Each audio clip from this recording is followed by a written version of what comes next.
사건 사고입니다. 차량 보닛과 범퍼가 형태를 알아보기 힘들 정도로 찌그러져 있습니다. 어젯밤 9시쯤 전북 임실 오수면에 있는 국도에서 중형 SUV 차량이 역주행에 마주오던 승용차와 부딪히는 사고가 발생했는데요. 이 사고로 피해 차량 탑승자 등 4명이 목과 허리를 다쳐 병원으로 이송됐습니다. 역주행 차량 운전자인 60대 남성 A씨는 현장에서 경찰의 음주 측정 요구와 병원 이송을 거부한 것으로 확인됐습니다. 경찰은 A씨와 동승자를 상대로 역주행 경위 등을 조사하고 있습니다. 다음 사건은 제주에서 발생했습니다. 지난달 24일 제주시의 호텔 객실에서 중국인 동포를 미리 준비한 흉기로 찔러 살해한 중국인 일당이 있었습니다. 그중에 주범인 한 여성은 흉기가 든 종이 가방을 들고 직접 파출소에 찾아가서 자수를 하기도 했는데요.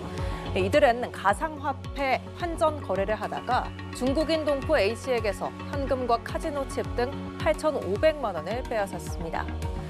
이에 제주 서부경찰서는 중국인 동포를 살해한 중국인 남녀 3명을 구속 송치했다고 밝혔습니다. 경찰은 피의자 중 여성 B씨가 자신의 채무를 변제하기 위해 공범들과 짜고 계획적으로 범행을 저지른 것으로 보고 있습니다. 하지만 이들은 우발적 범행이라고 주장하면서 공모 혐의를 부인하고 있는 것으로 알려졌습니다. 마지막 사건 함께 보시죠. 최근 국내 금값이 치솟으면서 이른바 김치 프리미엄을 노린 밀수 범죄가 기승을 부리고 있다고 합니다. 금을 국내로 몰래 들여오는 수법도 점점 교묘해지고 있다고 하는데요. 먼저 보시면 금을 이렇게 장신구로 위장하거나 신발이나 캐리어 바퀴 등에 은닉을 하고 심지어는 이렇게 찰흙 형태로 밀반입하기도 한다고 합니다. 결국 관세청이 칼을 빼들었습니다. 보도에 한영희 기자입니다. 세관 직원들이 캐리어 바퀴를 분해합니다. 절단기까지 동원해 안에서 꺼낸 건 다름 아닌 금덩어리. 대만인 A씨는 지난달 1억 4천만 원 상당의 금을 캐리어 바퀴에 숨겨 국내로 들여오려다 적발됐습니다. 지난달 인천공항에서 적발된 금 밀수만 6건.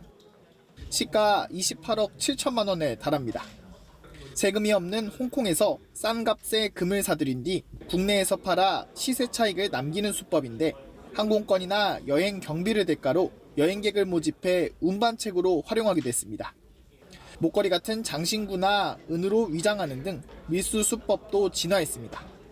겉으로는 은색, 지금 은색으로 보이지만 긁어내면 이제 은으로 위장하기 위해서 이제 낙하를 칠하는 그런 제품으로 들어온 거고요.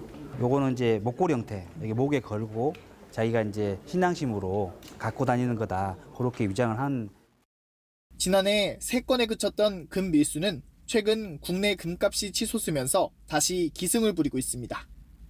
관세청은 국내 금 시세가 국제 시세보다 최대 20%까지 높게 형성되는 이른바 김치 프리미엄 현상에 대비해 집중 단속에 나서기로 했습니다. 사전에 밀수를 차단하기 위해 홍콩과 일본 등 3국 간 공조도 추진합니다. 이번에 적발된 금 밀수 운반책을 관세법상 밀수입죄로 구속하고 국내 수집책에 대한 수사로 확대하고 있습니다. 앞서 지난해 12월에는 소비세 탈루를 노리고 홍콩에서 찰흙 형태로 만든 74억 원 상당의 금을 한국을 거쳐 일본으로 밀반송하려던 일당 39명이 검거되기도 했습니다.